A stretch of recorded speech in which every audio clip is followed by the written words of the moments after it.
Waldo Fernández González, del Grupo Parlamentario del Partido Verde Ecologista de México.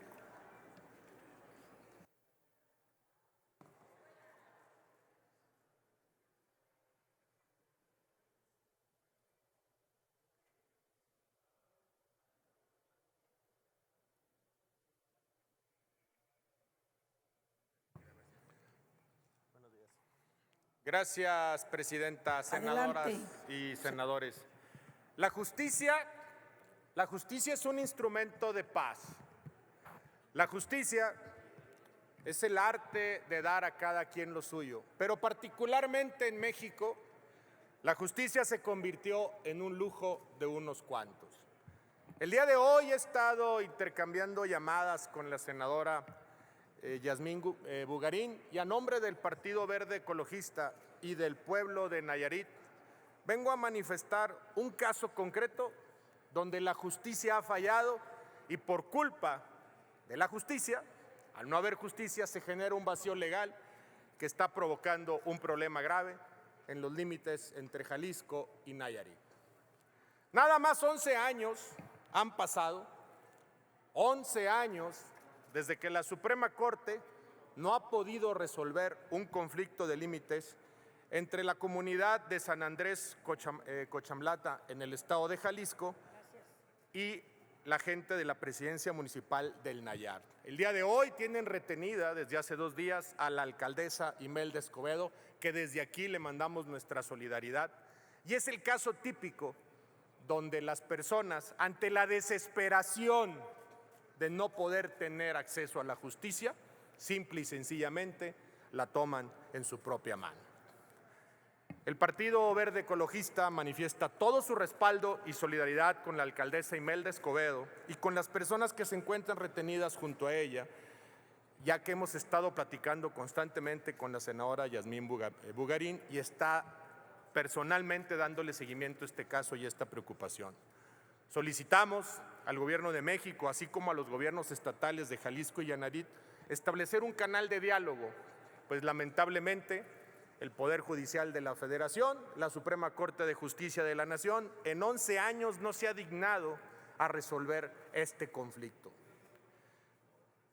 Ante estos vacíos, otros poderes como el legislativo, pero particularmente el ejecutivo, tienen que entrar en auxilio de la población para tratar de dirimir un conflicto que única y exclusivamente está en manos de la Corte, en manos del Poder Judicial, el árbitro constitucional, y que de nueva cuenta vuelve a fallar.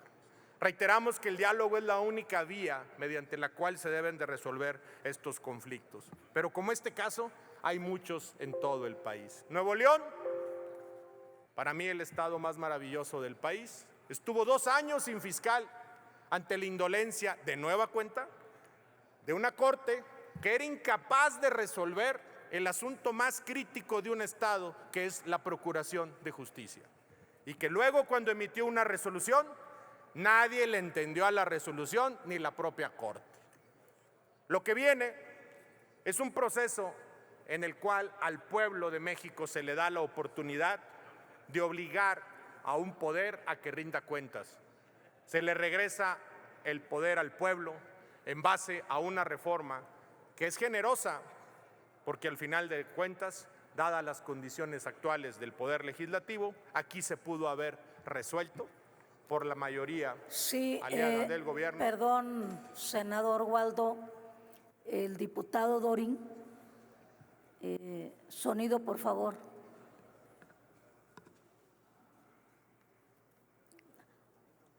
¿Con qué objeto, diputado?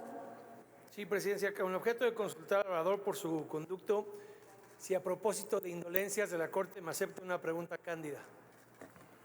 Senador, adelante, tiene 1 minuto para realizar la pregunta y 2 minutos el senador Waldo para contestar. Adelante. Gracias.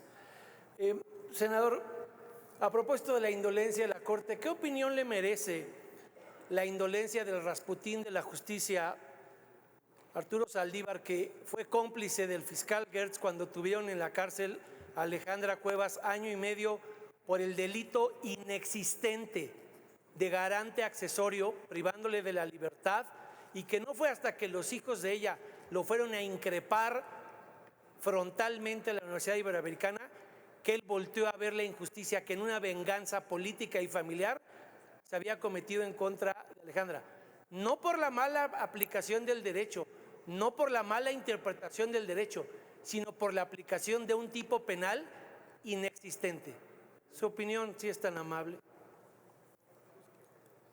Adelante, senador Waldo. Gracias, diputado. Como sabrás, fuimos diputados en la 63, si mal no recuerdo. Soy abogado de profesión y me jacto de ser un buen abogado.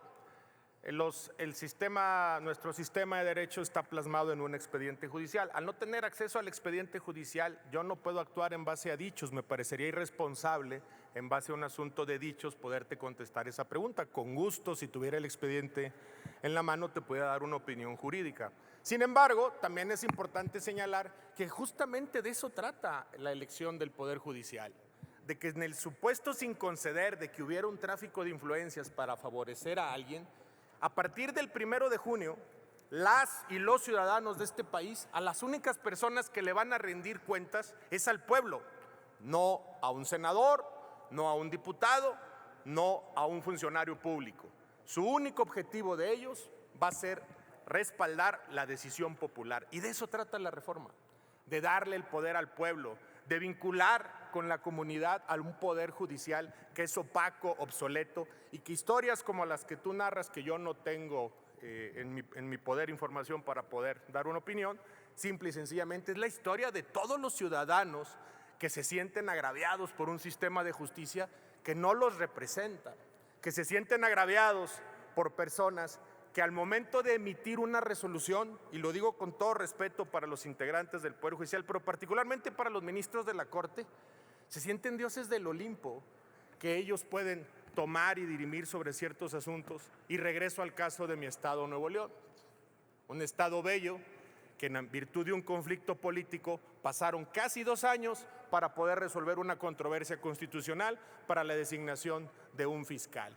Si en los criterios del Poder Judicial no se ponen sobre la mesa casos como el que pasa hoy entre Nayarit y Jalisco, donde pones a 2 estados soberanos con un conflicto limítrofe y generas un vacío legal, o como en Nuevo León, donde generaste un vacío legal, simple y sencillamente el Poder Judicial al día de hoy ha fracasado.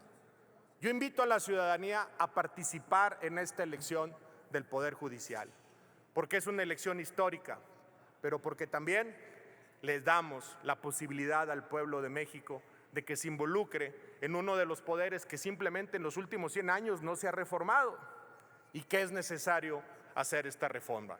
Los juicios en este país duran hasta 7 años promedio. Hay unos que duran 25 y 30 años y siguen enlatados, pero 7 años. En 10 años tú pagas la hipoteca de una casa y en 7 años no tienes acceso a la justicia. Por eso invito a la ciudadanía a votar a favor, a votar en esta elección del Poder Judicial. Si me permite, por favor, senadora Villán, ¿con qué objeto?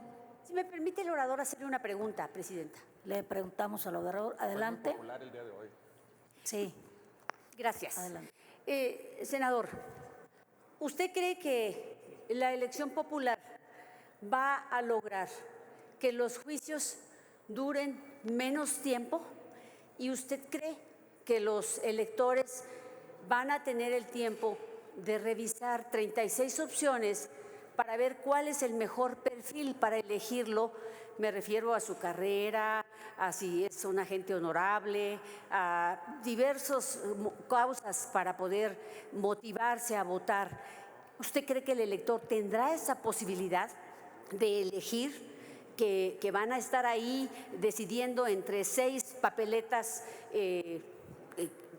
por colores y después escoger entre 36 opciones, jueces y magistrados que no saben a qué se dedican, que no saben su especialización y no saben qué van a hacer, porque en su vida pues no ha tenido necesidad de saber cómo está construido el Poder Judicial en el ámbito federal y local, que son muy diferentes? Son 2 preguntas en realidad. Gracias. Adelante, senador. Gracias, presidenta. Estoy muy popular el día de hoy con las preguntas. A ver, senadora, me parece que cuando nosotros, de alguna manera, desde el café en el aire acondicionado, calificamos al pueblo de México de ignorante porque creemos que no va a saber votar, le estamos faltando el respeto al pueblo de México. Pero voy más allá aún. Los verdaderos ciudadanos son los que sufren con el sistema de justicia. Usted, senadora, o yo, si tuviéramos una necesidad en el sistema de justicia, la propia investidura nos pone en ventajas respecto al resto de los ciudadanos. Como abogado de profesión, he visto las injusticias constantes que hace un poder judicial que simple y sencillamente no se preocupa por rendir cuentas. ¿Por qué usted hace un buen trabajo en el Senado? ¿Por qué yo hago un buen trabajo en el Senado? ¿Por qué las senadoras y senadores hacen un buen trabajo en el Senado? Porque todos los días estamos sujetos al escrutinio público, a un proceso de rendición de cuentas, porque hay un tablero que todos los días señala con la intención como votamos nosotros. De eso se trata esta reforma al Poder Judicial, de que los jueces salgan de estas cúpulas donde, como lo dijo la propia ministra Piña, la mitad prácticamente de los empleados al menos tienen un familiar en el Poder Judicial. Imagínense el conflicto de interés permanente en el que están ellos sujetos ahí. De eso se trata esta reforma, de darle al poder al pueblo para que los jueces, magistrados, ministros, en general los integrantes del Poder Judicial puedan rendir cuentas diariamente de su trabajo. En mi opinión, claro que va a agilizar los procesos, porque evidentemente no le van a responder a un par de personas, a un senador, a un gobernador, le van a responder al pueblo de México cada vez que tengan un expediente judicial en sus manos. Listo, Presidenta. Bueno, prácticamente terminé ya mi exposición, Presidenta. Muchas gracias, senadoras y senadores. Muy bien. Muchas gracias. Senador, tiene ahora